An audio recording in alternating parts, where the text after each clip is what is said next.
Hey guys, മിനിഞ്ഞാന്ന് അതായത് Sunday is A holiday. അതുകൊണ്ട് മന്തി കഴിക്കാൻ ഭയങ്കര ആഗ്രഹം തോന്നിയിട്ടാണ് ഞങ്ങൾ കുറച്ച് പേരും കൂടെ കാഞ്ഞങ്ങാടേക്ക് വണ്ടി കയറിയത്. And after A long time of waiting for KSRTC ഞങ്ങൾക്കൊരു പ്രൈവറ്റ് ബസ് കിട്ടിയിട്ടാണ് കാഞ്ഞങ്ങാട് എത്തുന്നത്.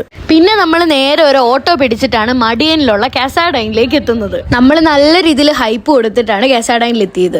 ആൻഡ് അവിടെ കുറച്ച് തിരക്ക് കുറവായതുകൊണ്ട് നമുക്ക് കുറച്ച് ടെൻഷൻ ഉണ്ടായിരുന്നു ഹൈപ്പിനനുസരിച്ച് ഫുഡ് പോകുമെന്ന്. ആൻഡ് പിന്നെ നമ്മളിവിടെ മെയിൻ ആയിട്ട് വന്നത് ഈ മജ്ലിസിലിരുന്ന് കഴിക്കാൻ വേണ്ടിയാണ്. ആൻഡ് ഇവിടെ ഇരിക്കുമ്പോൾ ഫുൾ ഒരു അറേബിക് എസ്തെറ്റിക് വൈബായിരുന്നു ഫുള്ള്. പിന്നെ ഇവിടെ കട്ടൺ സെറ്റിങ്സ് ഒക്കെ ഉള്ളതുകൊണ്ട് നമ്മളൊരു വീട്ടിലിരുന്ന് അല്ലെങ്കിൽ നമ്മൾ നമ്മുടെ ഹോസ്റ്റലിലിരുന്ന് കൂട്ടുകാരുടെ കൂടെ സംസാരിച്ചിരുന്ന് അങ്ങനെ കഴിക്കുന്ന പോലെ ഒരു ഫീൽ ആയിരുന്നു. പിന്നെ നമ്മൾ അവർ കൊണ്ടുവന്ന ക്യൂക്കുംബറൊക്കെ കഴിച്ചുകൊണ്ടിരിക്കുമ്പോൾ നമ്മുടെ കഥാതാരമായ മന്തി എത്തി. പിന്നെ നമ്മളൊരു വലിയൊരു അറ്റാക്കായിരുന്നു. പിന്നെ അപ്പുറത്തും ഇപ്പുറത്തും ആൾക്കാരുണ്ടെങ്കിലും നമ്മൾ മജ്ലിസിൽ ഇരിക്കുന്നതുകൊണ്ട് മൈൻഡ് ചെയ്യാത്തതുകൊണ്ട് ഹോസ്റ്റലിൽ ഇരുന്ന് ഫ്രണ്ട്സുമായിട്ട് വൈബ് ചെയ്ത് കഴിക്കുന്ന പോലെ തന്നെ നമ്മൾ അവിടെ ഫുള്ള് വൈബാക്കി അങ്ങ് ഇരുന്നും കിടന്നും ഒക്കെ ഇരുന്നങ്ങ് കഴിച്ച്. ആൻഡ് ഞാൻ ഈ സലാത്ത കഴിക്കുന്ന ഒരാളെ അല്ല, ബട്ട് ഇവിടുത്തെ ഞാൻ ചുമ്മാ ഒന്ന് ടേസ്റ്റ് ചെയ്ത് നോക്കിയതാണ്. എനിക്കത് ഭയങ്കരമായിട്ട് ഇഷ്ടപ്പെട്ടു. ആൻഡ് ഇവിടുത്തെ മന്തി 100 തന്നെ കൊടുക്കും. എനിക്ക് അത്രയ്ക്കും ഇഷ്ടപ്പെട്ടു. എനിക്ക് മാത്രമല്ല, ഞങ്ങളുടെ കൂടെ വന്ന എല്ലാവർക്കും ഇഷ്ടപ്പെടും.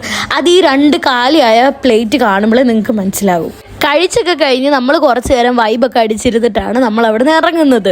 ആൻഡ് എനിക്ക് കൂടുതലൊന്നും പറയാനില്ല guys, V enjoyed a lot. ആ മജ്ലിസ് ആയാലും ആ ഒരു റെസ്റ്റോറൻ്റ് ആയാലും വി എൻജോയ്ഡ് എ ലോട്ട്.